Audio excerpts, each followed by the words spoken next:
Quand on revient en France, après avoir passé quelques jours aux USA, c'est un peu la douche froide. Bernard Arnault, PDG de LVMH, s'est agacé sur l'augmentation prévue des impôts sur les entreprises françaises en 2025.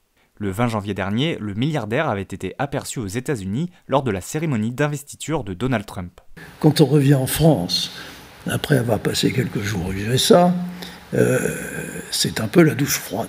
On a l'impression qu'aux USA, on vous accueille à bras ouverts, les impôts vont descendre à 15%, le marché se développe très vite. Donc, quand on vient en France et qu'on voit qu'on s'apprête à augmenter les impôts de 40% sur les entreprises qui fabriquent en France, c'est quand même à peine croyable.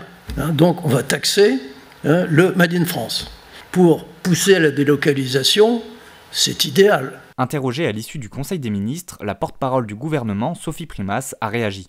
Je connais l'attachement de Bernard Arnault à son pays, et donc, mais je comprends sa colère. Je comprends que dans la condition budgétaire dans laquelle nous nous trouvons, chacun doit prendre part aux efforts que nous demandons de façon temporaire, un effort aux très grandes entreprises françaises.